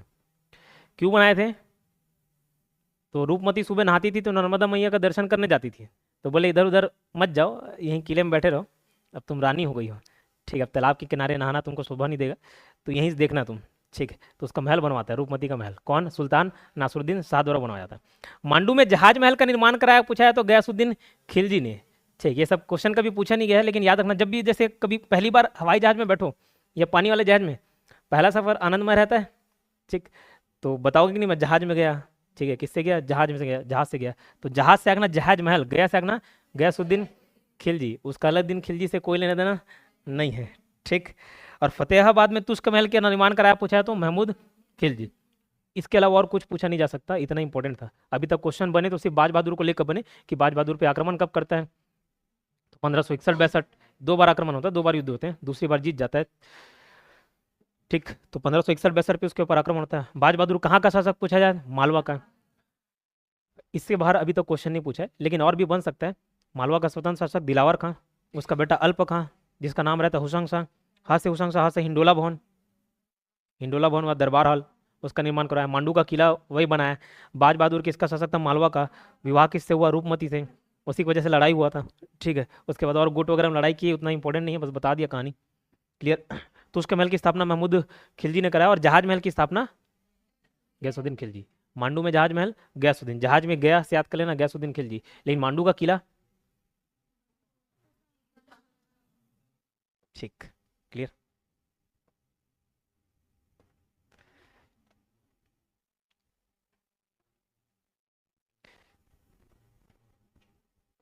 एक जौनपुर और देखते हैं, फिर आप टेस्ट दिला लेना। जौनपुर, जौनपुर को ऐसे याद कर लिया, जॉन इब्राहिम से याद कर लिया। ठीक है, जॉन इब्राहिम। तो याद ना इब्राहिम शाह किसका शासक था, क्योंकि याद नहीं आता बाद में, बाज बहादुर कौन किसका शासक, याद ही नहीं आएगा आपको, सब पढ़ लोगे तुम। तो जॉन इब्राहिम शाह ना, इब्राहिम शाह किसका शासक था पूछा तो जॉन का। ठीक है, तो इसकी स्थापना किसके द्वारा की जाती है, फिरोज शाह तुगलक। लेकिन जौनपुर की स्थापना नहीं, जौनपुर शहर बसाता है फिरोज शाह तुगलक। तो तुगलक वंश में एक शासक हुआ गयासुद्दीन तुगलक, उसका अपने बेटे से विवाद हुआ था मोहम्मद बिन तुगलक, और बंगाल अभियान से जब लौट रहा था तो बताया लकड़ी के महल बना रहा था, उसमें दबवा के मरवा देता उसको। ठीक, अब मोहम्मद बिन तुगलक का भाई, चचेरा भाई और बड़ा भाई फिरोज शाह तुगलक, उसकी याद में उसके मरने पे क्या बनाता है, कौन सा शहर बसाता है, जौनपुर। ठीक है, अपने भाई जूना खां की याद में। जौनपुर कहाँ पे, यूपी में पड़ता है। ठीक, जूना खां की याद में। अरे फिरोज शाह तुगलक बनवाता है अपने भाई जूना खां की याद में, और इसका क्या पूछना चाह रहे हो, क्या बोलना चाह रहे हो, क्या उसमें आके चुप हो जाते हो। अरे फिरोज शाह, मैं पूरा स्टोरी बता रहा था, तुगलक वंश था, उसमें गयासुद्दीन तुगलक था, उसको मरवाया था मोहम्मद बिन तुगलक। मोहम्मद बिन तुगलक की मृत्यु होती है तो उसका जो बड़ा भाई था उसको गद्दी मिलता है, बड़ा भाई कौन, फिरोज शाह तुगलक। और फिरोज शाह तुगलक अपने बड़े भाई की याद में जौनपुर शहर की स्थापना करवाता है, शहर की स्थापना करवाता है जौनपुर। ठीक है, आगे चल के शर्की राजवंश की स्थापना ख्वाजा जहां इसको स्वतंत्र करा लेता है। ठीक है, तो किसके याद पे, अपने भाई मोहम्मद बिन तुगलक, लेकिन उसका नाम मोहम्मद बिन तुगलक शुरू में नहीं था, पहले क्या था, जूना का नाम था, उसके नाम पे जौनपुर रखता है यूपी में। क्लियर, और स्टोरी बताऊं, नहीं, ठीक। तो ख्वाजा जहां, ये जहां मिस हो गया, ख्वाजा जहां शर्की राजवंश की स्थापना करता है, और क्या उपाधि धारण करता है, मलिक कुशर्शक। ठीक, क्या, मलिक कुशर्शक। क्लियर, इसकी उपाधि किसने दी थी, फिरोज शाह तुगलक के पुत्र सुल्तान महमूद। अभी इसके बेटा ये अलग करवा लेता है और उसको उपाधि दे रहा है, ये क्या माजरा है। तो फिरोज शाह तुगलक के जो बेटे थे उन लोग उसके खिलाफ विद्रोह कर दिए थे, फिरोज शाह तुगलक के खिलाफ। ठीक है, उसमें ये भी शामिल था ख्वाजा जहां।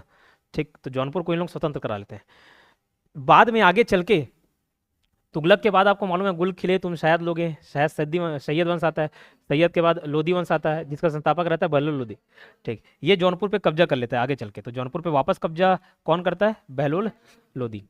इसी में जौनपुर का एक महत्वपूर्ण शासक पूछा जाए, इब्राहिम शाह कौन से क्षेत्र का राजा था पूछा तो जौनपुर, जॉन इब्राहिम से याद रख लेना। जॉन इब्राहिम याद, एक धूम वाला मूवी था, उसमें चोर बने रहता हो, तो घोटाला करता है कि नहीं करता पैसे का, याद है मूवी धूम बाइक, पहले यार बचपन में।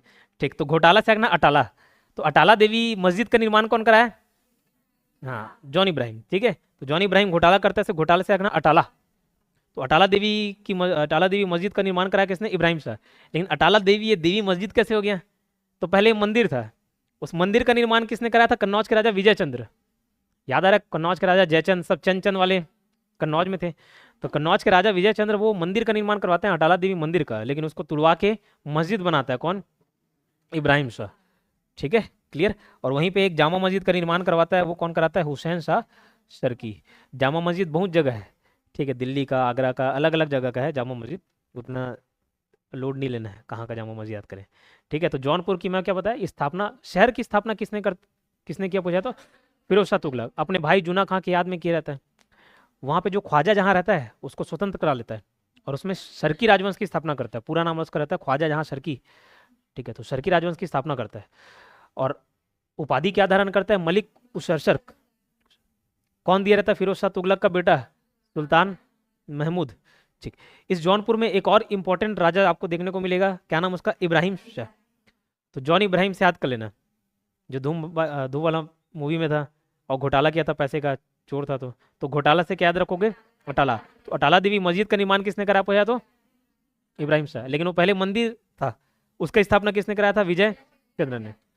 ठीक, उस मंदिर को तुड़वा के एक मस्जिद बना लेता है हुसैन साहब भाई, इब्राहिम शाह हुसैन साहब। ठीक, क्लियर। चलो कश्मीर भी देख लेते हैं, ये बताओ उतना इंपॉर्टेंट नहीं है, बस याद कर चलना, एक बार रीड मार लेना। पहले दिल्ली सल्तनत और मुगल सल्तनत याद होना चाहिए, उसके बाद इस पे आना। अब कश्मीर एकदम टॉप नॉर्थ इंडिया, बर्फबारी हो रहा है समझ लो आप। ठीक, तो कश्मीर की स्थापना एक हिंदू राज्य वाला पूछता और एक मुस्लिम वंश वाली, लेकिन ये मिडिवल हिस्ट्री का पार्ट पढ़ रहे हैं।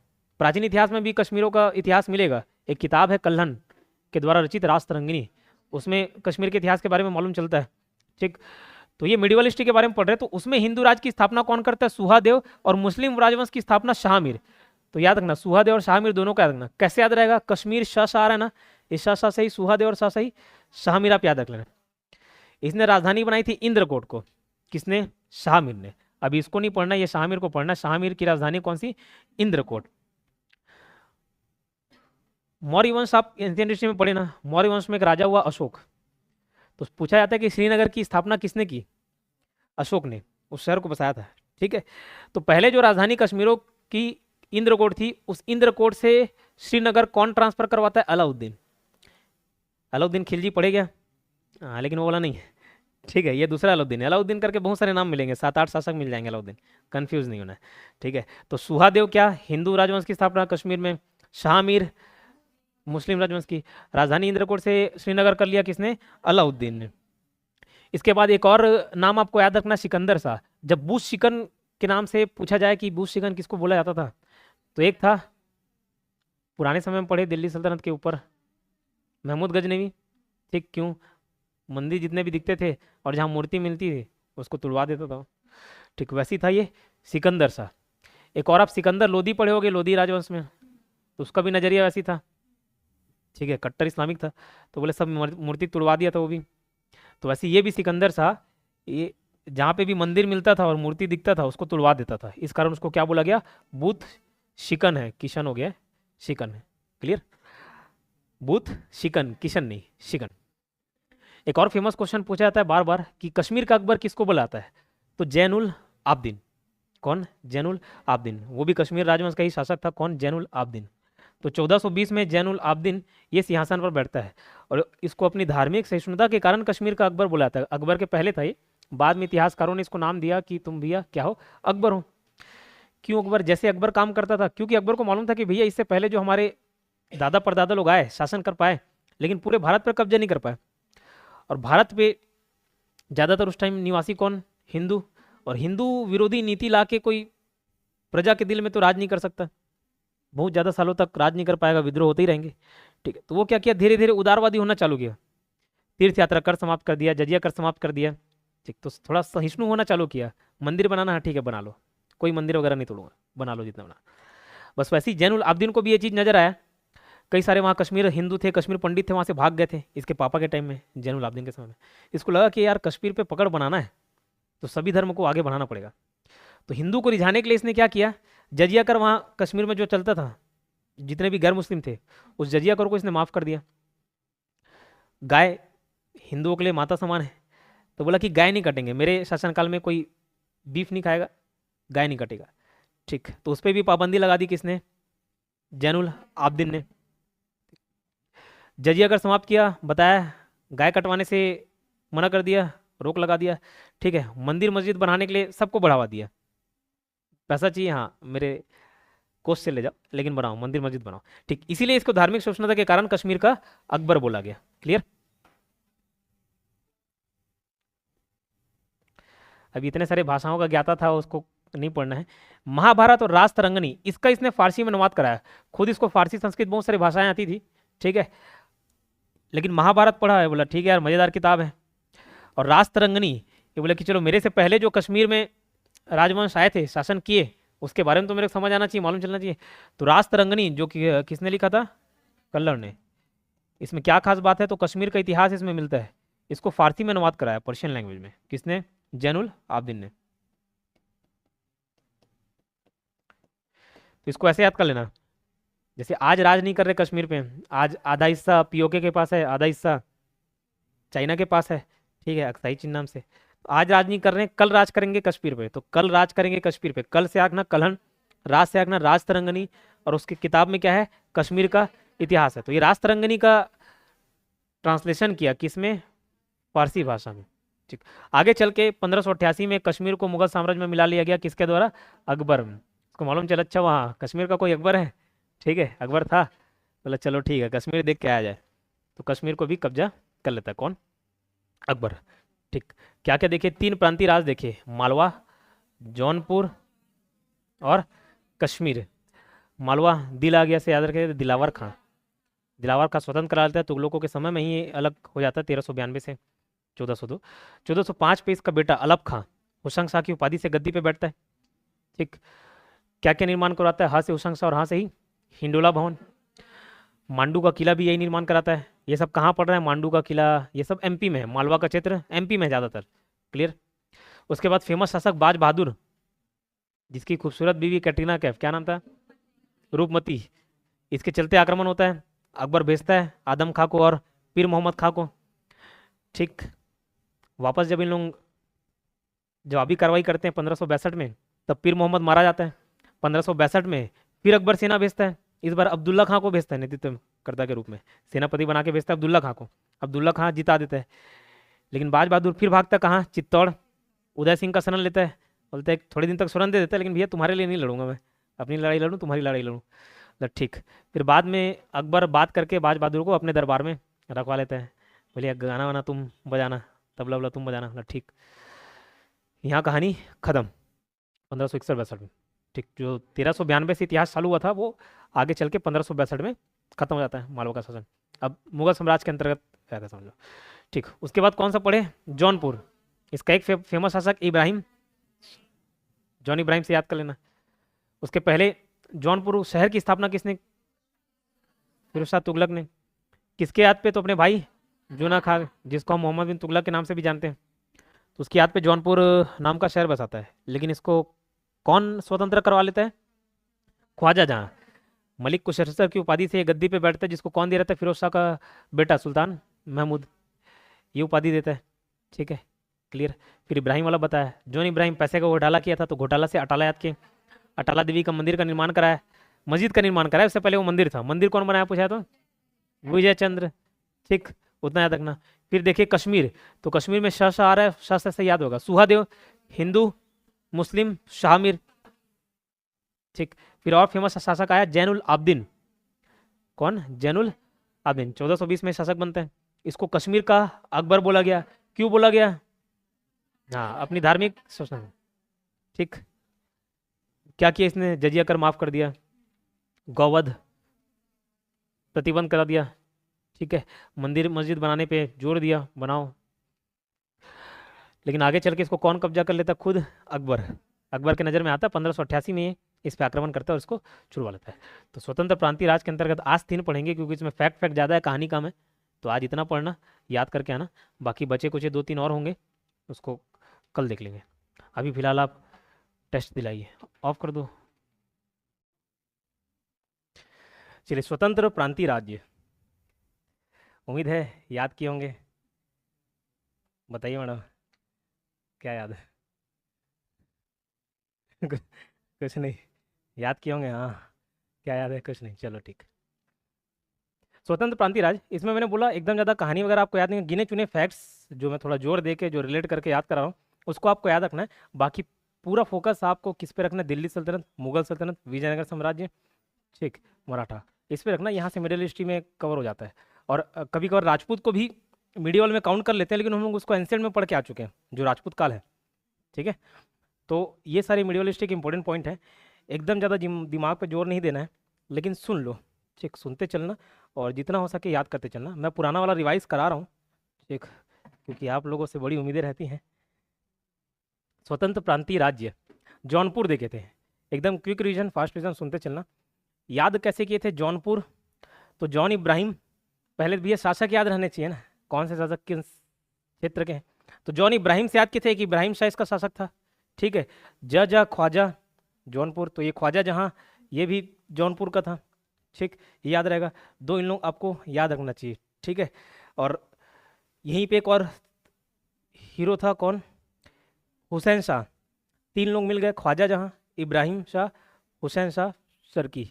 ठीक है, जान हुस्न, ऐसा, ठीक, नहीं समझे, कोई दिक्कत। जौनपुर की स्थापना फिरोज शाह तुगलक ने की। ये जौनपुर जो शहर बसाया वो फिरोज शाह तुगलक था।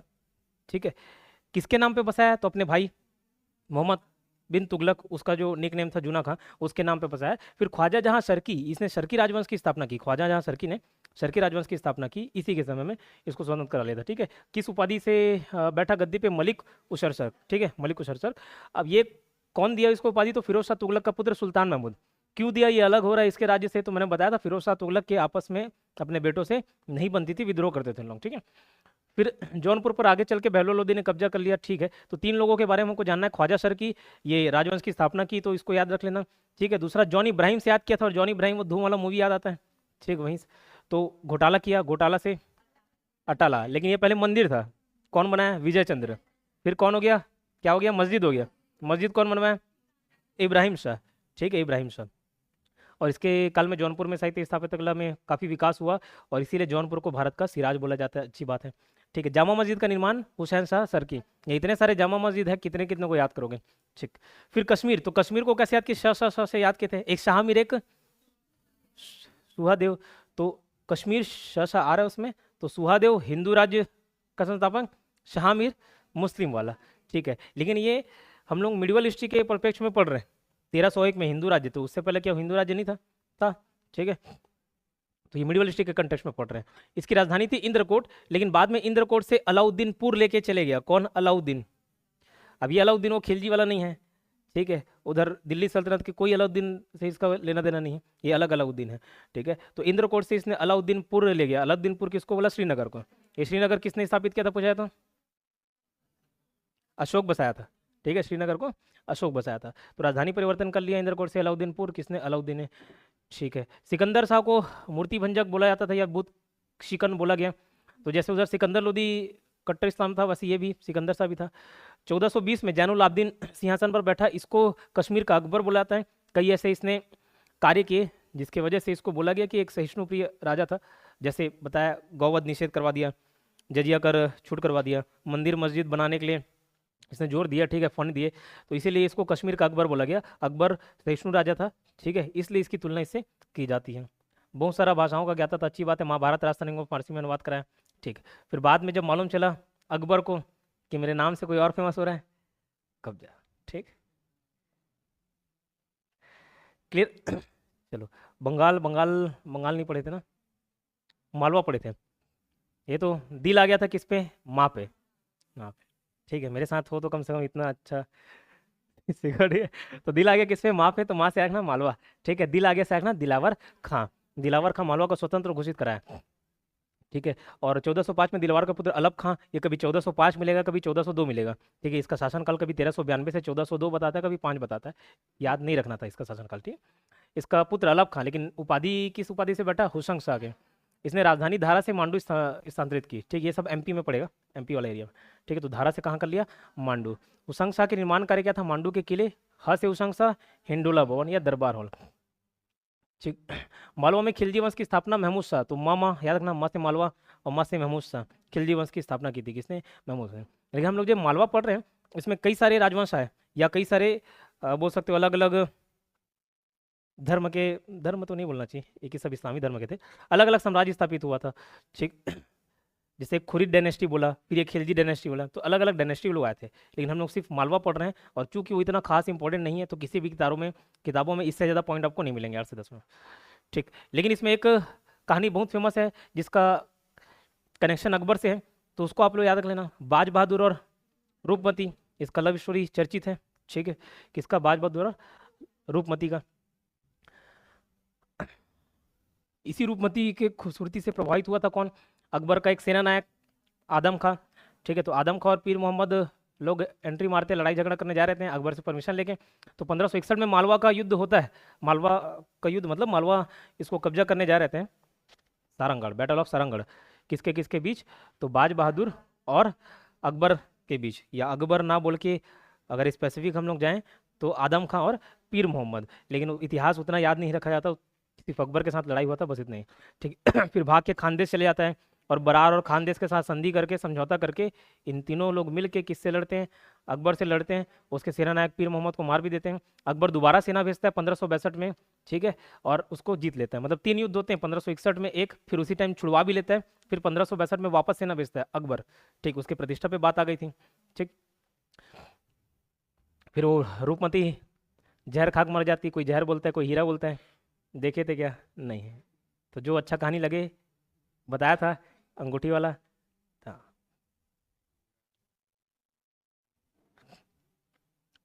फिर ये मांडू में जहाज महल, तो भैया पहली बार आप जहाज में जाओगे तो बताओगे नहीं मैं जहाज में गया था, जहाज में गया था।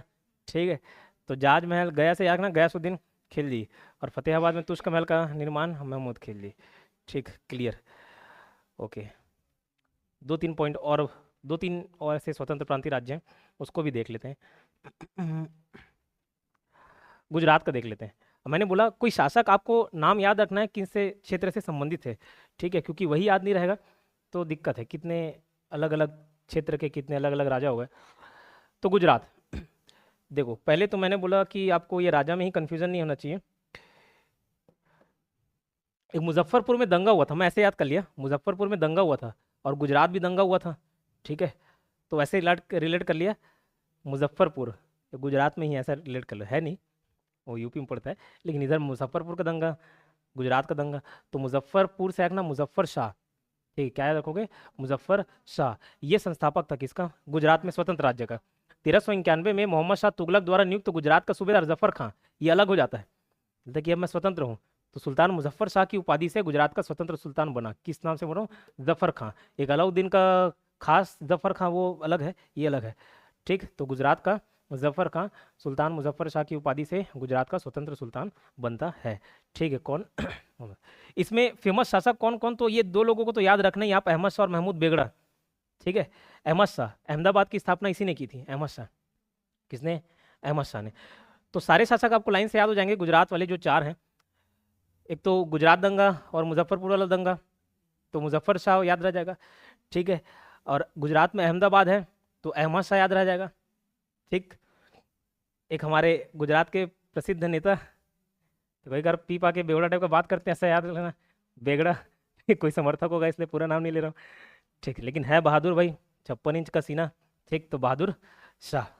तो गुजरात के इतने सारे शासक याद रहेगा, अहमद शाह, महमूद बेगड़ा, बहादुर शाह और मुजफ्फर शाह, तो ये सब के सब किससे संबंधित हैं, गुजरात, ठीक। तो संस्थापक वो याद कर लेना।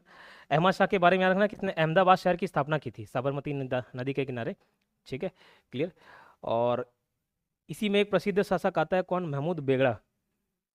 तो बेगड़ा था खेवड़ा, खबड़ा था, खेवड़ा नहीं था, खबड़ा था, बहुत खाते थे। अभी इसके बारे में ऐसी कहानी सुनने को मिलती, 35 किलो खाना खा जाता था। 35 किलो मतलब किसको बोलते हैं, ठीक है, अगर 3.5 किलो भी रहे तो फिर बढ़ा चढ़ा के लोगों की आदत रहती बढ़ा चढ़ा के बताना, तो बढ़ाते बढ़ाते बढ़ाते 3.5 किलो का क्या हो गया, 35 किलो, लेकिन दिन भर खाते रहता था, ऐसा बोला जाता है, किसको, महमूद बेगड़ा, ठीक है, क्लियर। तो इसको भुक्कड़ शासक भी बोला गया, ठीक है, इतिहास में किसको भुक्कड़ शासक बोला गया, ठीक। लेकिन इसका बेचारे का नाम बेगड़ा नहीं था, बेगड़ा पहले नहीं था, पहले महमूद शाह था, तो इज्जत से सब इसको शाह बुलाते थे, लेकिन बेगड़ा क्या हो गया, तुर्की भाषा में बेगड़ा का अर्थ होता है किलो को ध्वस्त करने वाला, किलो को ध्वस्त करने वाला। जैसे बुत शिकन एक उर्दू वर्ड हो गया, उर्दू फारसी वर्ड हो गया, बुत शिकन, वो क्या हो गया, बुत शिकन मतलब जो मूर्ति तोड़ने वाला है। वैसे गुजरात में अच्छे अच्छे किले को इसने ध्वस्त कर दिया था, किसने, ये बेगड़ा ने, तो इसलिए उसको उपाधि दे दी गई बेगड़ा की। तो पहले बेगड़ा नहीं बोलते थे, ठीक है, बाद में बेगड़ा हो गया, क्लियर।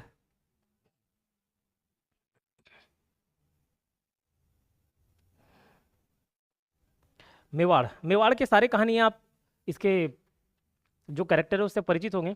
अलाउद्दीन खिलजी ने 1303 में मेवाड़ के राजा रतन सिंह, जो गुलात राजवंश का था, उसको हराकर मेवाड़ के दिल्ली सल्तनत में मिला लिया था। अब वो बीच में छीनना झपटना वो चलते रहता था, ठीक है, कभी कोई कब्जा कर रहा है, कभी कोई कब्जा चल रहा है, वो चलते आता था, लड़ाई झगड़ा चलता था, ठीक है। तो रतन सिंह, राणा रतन सिंह, पद्मावती वाली मूवी, रणवीर कपूर, ठीक, याद रहेगा। उसके बाद चित्तौड़ में विजय स्तंभ की स्थापना राणा कुंभा, तो राणा कुंभा, राणा सांगा, ये सब एक ही परिवार के हैं, ठीक है। महाराणा प्रताप, उदय सिंह, ये सब एक ही परिवार के हैं, ठीक है। किधर शासन रहता था इन लोग का, मेवाड़, मेवाड़ चित्तौड़ ये राजस्थान का एरिया में इन लोग शासन करते थे, ठीक। तो राणा कुंभा याद रहेगा, राणा सांगा तो आप लोग सुने होंगे, राणा कुंभा नहीं सुने होंगे, इसके पिताजी राणा कुंभा। तो खुंबा से खंबा याद करना, ये क्वेश्चन पूछा गया है। विजय स्तंभ की स्थापना किसने की, तो स्तंभ मतलब क्या हो गया, खंबा, तो खंबा से कुंभा याद कर सकते हो, ठीक। तो राणा कुंभा द्वारा चित्तौड़ में विजय स्तंभ की स्थापना की गई थी 1448 ईस्वी में, ठीक है, 1448 ईस्वी में। कोई युद्ध जीते थे, उसके बाद उसके प्रतीक के स्वरूप उसने विजय स्तंभ की निर्माण करा था, ठीक है। फिर खानवा का युद्ध, ये बाबर के समय में देख लिए थे, 1526 में जब बैटल ऑफ पानीपत ये लड़ा गया था।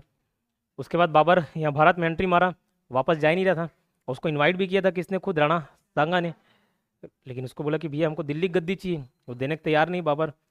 और बाबर को मालूम था कि भैया जब तक राणा सांगा जिंदा है मेरे को यहाँ राज करने नहीं देगा, तो 1527 में इसके साथ ही युद्ध छेड़ देता है, खानवा का युद्ध। इस युद्ध में मैंने बताया था इसने गाजी की उपाधि धारण की, जिहाद का नारा भी इस युद्ध में दिया था, क्लियर। चलो ठीक। हल्दी घाटी का युद्ध, ये अकबर के समय, इसकी भी कहानी बता चुका हूँ, ठीक है। तो महाराणा प्रताप, इनकी राजधानी चित्तौड़ थी, अच्छी बात। जहांगीर द्वारा मेवाड़ का मुगल साम्राज्य में विलय कर लिया गया, जब बाद में अकबर के बाद जहांगीर है ना, तो इसका विलय हो गया था। और औरंगजेब के आते आते, औरंगजेब के चलते दक्षिण भारत तक औरंगजेब का क्षेत्र फैल गया था, या बोल लो मुगल साम्राज्य वहां तक विस्तृत हो गया था। क्लियर। खानदेश, खानदेश, ये खानदेश वाला कौन सा क्षेत्र है, अभी ज्योग्राफी में पढ़ के आ रहे होंगे आप लोग। ये एक नर्मदा नदी और एक ताप्ती, दोनों ऐसी नदी जो भ्रंश घाटी, रिफ्ट वैली बना के बहती है। रिफ्ट वैली मतलब आजू बाजू पहाड़ बीच में, ठीक है, नदी बह रहा है। तो नर्मदा और ताप्ती, इसी के बीच में ये खानदेश वाला जगह था, ठीक है, खानदेश रीजन। तो फिरोज शाह तुगलक का सूबेदार मलिक अहमद राजा फारूकी, बहुत सारा बड़ा नाम हो गया, मलिक अहमद राजा फारूकी, इसने खानदेश की स्थापना की। नर्मदा और ताप्ती नदी के बीच खानदेश की स्थापना की और उसको स्वतंत्र बनाया। राजधानी बनाई इसने अपनी बुरहानपुर, ठीक है, किसे, बुरहानपुर। इसका सेना मुख्यालय था असीरगढ़। तो अकबर के समय 1681, नहीं 1601 में मर गया, 1601 में आज से एक, और आज से असीरगढ़ का किला बताया था, आज से एक, आज से असीरगढ़ का किला। तो असीरगढ़ का किला क्या खास बात था, ये इसका अंतिम आक्रमण था, किसका, अकबर का। फिर 1605 में तो मर ही जाता है ना। तो अकबर द्वारा मुगल साम्राज्य में इसको 1601 में विलय कर लिया गया। यही असीरगढ़ का किला था, सेना मुख्यालय था इनका, मतलब मुख्यालय था, समझ लो हेडक्वार्टर था, कैपिटल था। क्लियर। ये असीरगढ़ के किले में छत्तीसगढ़ के क्रांतिकारी थे सुरेंद्र साय, उनकी मृत्यु हुई थी कहाँ, ये असीरगढ़ के किले में, सुरेंद्र साय की।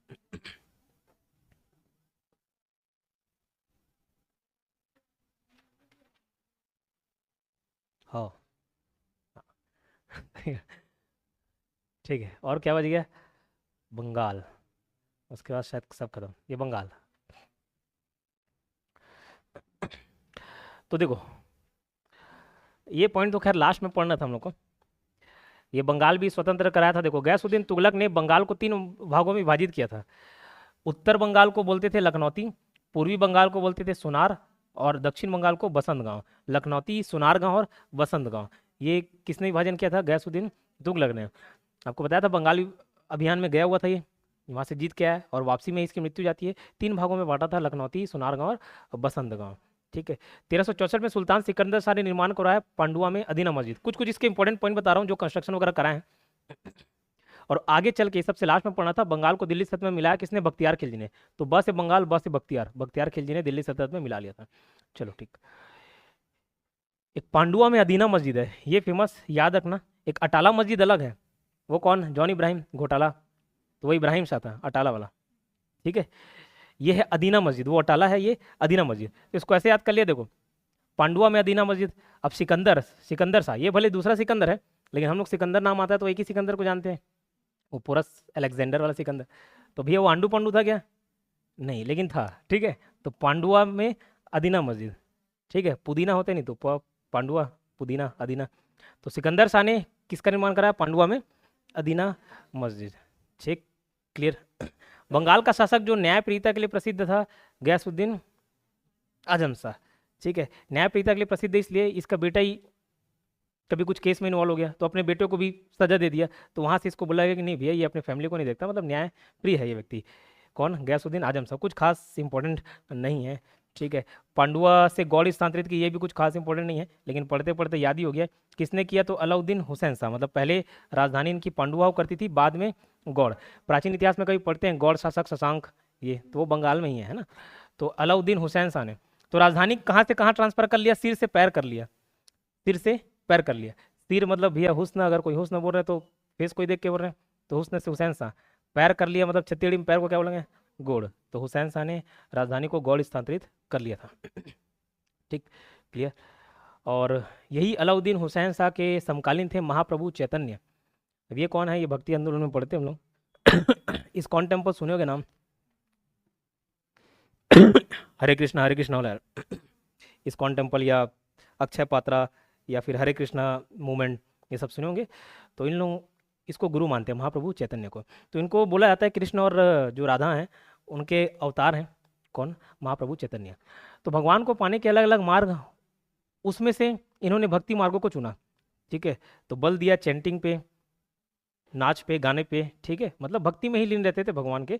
और धीरे धीरे प्रसिद्धि इनकी बढ़ती गई। ये महाप्रभु चैतन्य, इसको और अन्य नाम से जाना जाता है, जैसे बोलते हैं निमाई प्रभु। निमाई प्रभु इसलिए, नीम पेड़ के नीचे इनका जन्म हुआ था तो निमाई प्रभु। गौरांग प्रभु उनके रंग को लेके बोला था तो गौरांग प्रभु या गोरा प्रभु, ठीक है, उनके रंगों को गोल्डन कॉम्प्लेक्स रंग, तो उस वजह से इनको गौरांग प्रभु या निमाई प्रभु बोला जाता है। किसको? महाप्रभु चैतन्य क्यों, ठीक। तो बंगाल में भक्ति आंदोलन के जनक करता कौन? महाप्रभु चैतन्य। बंगाल, उड़ीसा ये सब क्षेत्र में फेमस हुए। धीरे धीरे फिर इसी के फॉलोअर आपको देखने को मिलेंगे इस्कॉन टेम्पल के रूप में, ठीक। जैसे उनका मंत्र है श्री कृष्ण चैतन्य प्रभु नित्यानंद श्री अद्वैत गदाधरा श्रीवासदि गौरभक्तवृंद हरे कृष्ण कृष्ण कृष्ण हरे हरे हरे राम राम राम हरे हरे। तो ये शुरुआत होती है। तो ये क्या है एक्चुअल में? श्री कृष्ण चैतन्य, तो लाइन से अपने गुरुओं का नाम लेते आते हैं हम लोग। श्री कृष्ण चैतन्य प्रभु नित्यानंद, फिर उसका नित्यानंद है, श्री अद्वैत गदाधरा, तो ये सारे लाइन से उनके वंशज तो नहीं बोलेंगे, गुरु, ठीक है, गुरु आते गए। तो उसी मूल मंत्र पे टिका हुआ है इस्कॉन टेम्पल। अलाउद्दीन हुसैन शाह ने सत्यपीर नामक एक आंदोलन की शुरुआत की थी, कुछ खास इंपॉर्टेंट नहीं। तो इतना सारा मंत्र पढ़ा हरे कृष्णा वाला, तो उससे एक चीज़ और याद आ जाएगा हमको, ठीक है। तो मालाबार बसु ने अलाउद्दीन के शासनकाल में ही श्री कृष्ण विजय की रचना की, और किसकी उपाधि थी? गुणराज खा। ये याद रखना, श्री कृष्ण विजय की रचना किसने की? मालाबार, ठीक। तो इसको ऐसे याद कर ले जैसे बताया। इस्कॉन टेम्पल देखोगे तो चैंटिंग ही करते रहते हैं, कुछ करो मत करो चैंटिंग करो, उनका एक लक्ष्य है 16 बार चैंटिंग करो। तो हरे कृष्णा ये क्या कर रहे हो? माला जप रहे हो, तो कृष्ण से श्री कृष्ण विजय, माला जपने से आगना मालाबार बसु, ठीक। और उपाधि धारण की किसकी? गुणराज खान, ठीक। कुछ कंस्ट्रक्शन ये आर्ट एंड कल्चर के तहत कभी कभार पूछ दिया जाता है, एकदम मिनिमम चांस है इसके पूछने के, लेकिन याद रखना नासरुद्दीन नुसरत शाह ने गौड़ में निर्माण करवाया। गौड़ वही बंगाल हो गया। नासरुद्दीन नुसरत शाह ने बड़ा सोना और कदम रसूल मस्जिद, इसको मैं ऐसे याद कर लिया हूँ, अभी ऊपर से जा रहा होगा तो रिवाइज कराऊंगा, चिंता करने वाली बात नहीं है। शुरुआत का 3-4 तो कल परसों जब भी क्लास थी तो याद किए होंगे, है ना। आज नया में सिर्फ 2 ही है। तो नासरुद्दीन नुसरत शाह ने गौड़ में निर्माण कराया क्या? बड़ा सोना और कदम रसूल। तो एक गाना है ना, कदम कदम बढ़ाए जा, हाँ, तो कदम कदम क्या बढ़ाएगा? गोड़ पैर नहीं, गोड़ बढ़ाएगा ना भैया, गोड़ याद करना है। तो पैर को हथेली में क्या बोले? गोड़। तो कदम कदम बढ़ा रहे क्या? गोड़। अब कई लोग का गोड़ एकदम बड़ा रहता है, जैसे कटरीना कैफ लंबी है अच्छा उस पर, ठीक है। तो बड़ा गोड़, तो बड़ा गोड़ से आएगा ना बड़ा सोना। तो गोड़ में निर्माण कराया किसने? नासरुद्दीन ने। तो ये याद रहेगा, सिर गोड़ बड़ा कदम। अब नहीं होगा तो मैं जैसे याद किया हूँ वैसे पूछना, ठीक है, परमानेंट याद आ जाएगा। तो नासरुद्दीन नुसरत शाह ने गौड़ में निर्माण करा बड़ा सोना और कदम रसूल मस्जिद। क्लियर? चलिए, बंगाल के आक्रमण के समय बंगाल का शासक था नुसरत शाह, ठीक, ये हो गया। तो इसमें जो मैं याद कराया हूँ वो कहीं ऑब्जेक्टिव क्वेश्चंस में देख लिए तो उसको ज़्यादा रिलेट करके और फोकस करके रटा के याद कर ले। जिसको रीड कर लिए मतलब खुद को इंपॉर्टेंट नहीं लगा तो रीड कर लिए, समझ लो, ठीक। जो आज पढ़े उसको मैं फिर से रिपीट करा रहा हूँ। जौनपुर कश्मीर ये तो देख ही लिए थे, बंगाल तो अभी देखें, मालवा देख चुके थे गुजरात, गुजरात के शासक की अगर पूछा जाए लाइन से, मैं बताया 4 लोग को आपको याद ना। एक तो मुजफ्फरपुर का दंगा हुआ था, गुजरात का दंगा, तो मुजफ्फरपुर और गुजरात ऐसे रिलेट कर सकते हो। मुजफ्फर शाह ये क्या किया? स्वतंत्र राज्य स्थापित किया, ठीक है। फिर वहाँ एक बहादुर शासक हैं हमारे मोदी जी, तो बहादुर। महमूद बेगड़ा, ठीक है। और कौन? अहमद शाह, अहमदाबाद गुजरात में, तो वहाँ से याद रह जाएगा। और अहमदाबाद की शहर की स्थापना भी उसी ने की। किसने? अहमद शाह ने। भुक्कड़ शासक किसको बोला गया? तो महमूद बेगड़ा। तो याद आ जाएगा, भुक्कड़ बेगड़ा खेबड़ा खबड़ा ऐसा टाइप से याद रहेगा। भुक्कड़ शासक कौन? महमूद बेगड़ा, ठीक है। बेगड़ा क्यों बोला गया बताया? मूर्ति बोलता हूँ, किला तोड़ने का। जैसे तुर्की भाषा में किला भंजक या किला तोड़ने वाले को क्या बोला था? बेगड़ा। जैसे उसका नाम जोड़ दिया क्या? महमूद बेगड़ा, इतना याद रहेगा। अहमदाबाद अहमद शाह ने बनाई थी, ये इंपॉर्टेंट चीज़ थी इसके बारे में, ठीक। और जफ़र खां का ही नाम था, सुल्तान मुजफ्फर शाह, ठीक है। इसमें आपको भी तकलीफ नहीं होगी, मुजफ्फर में ऐसी जफ़र आ ही रहा है, मुजफ्फर, ठीक है। तो जफ़र खान। तो गुजरात के 4 शासक याद रहेंगे। मुजफ्फरपुर का दंगा, गुजरात का दंगा तो मुजफ्फरपुर, लेकिन उसका असली नाम क्या था? तो मुजफ्फर में ही छुपा हुआ क्या? जफ़र खां, ठीक है, जफ़र नहीं, जफ़र। तो जफ़र ने मुजफ्फर शाह नाम से गद्दी पे बैठा, उपाधि लेके, ठीक है। अहमद शाह अहमदाबाद वाला, तो अहमदाबाद शहर की स्थापना किसने की? पूछा था महमूद बेगड़ा, भुक्कड़ शासक, इसमें इतना याद रखना, ठीक है। और बहादुर शाह, क्लियर। मेवाड़, तो ये तो फेमस कैरेक्टर हैं, राणा कुंभा, राणा सांगा, महाराणा प्रताप, तो इसमें याद ही रहेगा आपको। पद्मावती मूवी आया तो ये याद हो जाएगा आपको, पद्मावती नाम से, राणा रतन सिंह। ठीक है, तो 1303 में मेवाड़ के राजा राणा रतन सिंह पे इसने आक्रमण किया था। और चित्तौड़ में विजय स्तंभ की स्थापना किसने की? राणा कुंभा। ये इंपॉर्टेंट पॉइंट है। तो मैंने बताया था विजय स्तंभ, स्तंभ मतलब क्या हो गया? खंभा, विजय स्तंभ। ये जीत का प्रतीक कौन सा युद्ध लड़ा था याद नहीं आ रहा है, तो विजय स्तंभ, स्तंभ मतलब खंभा, खंभा से आना कुंभा, तो राणा कुंभा द्वारा ये स्थापित था चित्तौड़ में विजय स्तंभ। फिर खानवा का युद्ध, वो बाबर के युद्ध से लाइन से आपको याद रहेगा, 1526, 27, 28, 29 4 युद्ध, खानवा का युद्ध इसके साथ। हल्दी घाटी का युद्ध भी बता दिए। चलो आगे चल के अकबर के बेटे जहांगीर ने मेवाड़ को मुगल साम्राज्य में मिला लिया था। ये गुजरात और ये हो गया। एक क्या बचा? बंगाल। तो बंगाल में क्या याद रखना है? बंगाल को लास्ट में मिलाया किसने? तो बख्तियार खिलजी। ये इंपॉर्टेंट है, ये विभाजित किया ऐसे नहीं पूछेगा किस किस ने विभाजित किया, वो कुछ खास नहीं है। ठीक है, इसमें जो एक आर्ट एंड कल्चर के तहत मतलब निर्माण वगैरह पूछ देते ना, ये मंदिर ये मस्जिद किसने बनाया, तो उस कंटेक्स्ट में इंपॉर्टेंट हो जाता है। तो पांडुआ में अदीना मस्जिद, तो पांडुआ में अदीना मस्जिद रखना, अकेले अलग से अदीना मत करना। ठीक है, पांडुआ में अदीना मस्जिद सिकंदर शाह, पांडुआ में अदीना, तो सिकंदर बताया भैया अच्छा शासक था, लेकिन आंडू पांडु से याद कर लिए तो पांडुआ में अदीना मस्जिद। वो न्यायप्रिय को छोड़ दो, ये ट्रांसफर वाले भी छोड़ दो। अलाउद्दीन के समकालीन, जो अलाउद्दीन हुसैन शाह है, ये देखिए गोल्ड ट्रांसफर किया, इसी के समकालीन थे महाप्रभु चैतन्य। ये इसलिए इंपॉर्टेंट हो जाता है क्योंकि इसके बारे में पढ़ना होता है, ये इंपॉर्टेंट है। और ये किसके समकालीन शासक थे पूछा तो अलाउद्दीन। ठीक है, अलाउद्दीन, अलाउद्दीन हुसैन शाह ने सत्यपीर नामक एक आंदोलन की शुरुआत की। चलो ठीक, उसकी छोड़ दो। ये इंपॉर्टेंट है, कृष्ण विजय की स्थापना किसने की? तो बताया ऐसे माला जपते हैं हरे कृष्णा करके, तो ये क्या कर रहे हैं? माला जप रहे हो, माला से आखना माला, मालाबार। तो मालाबार बसु ने अलाउद्दीन के शासन काल में ही श्री कृष्ण विजय की रचना की और गुणराज खा की उपाधि। हाँ, नासरुद्दीन नुसरत शाह ने गौड़ में निर्माण कराया, तो ये निर्माण कंस्ट्रक्शन का करना। ठीक है, तो सिर गोड़, तो नासरुद्दीन ने गोड़ में, बड़ा गोड़ बड़ा सोना, और कदम रसूल मस्जिद, कदम कदम बढ़ाया जा ऐसा। ये हो गया आपका स्वतंत्र प्रांतीय राज्य का समापन।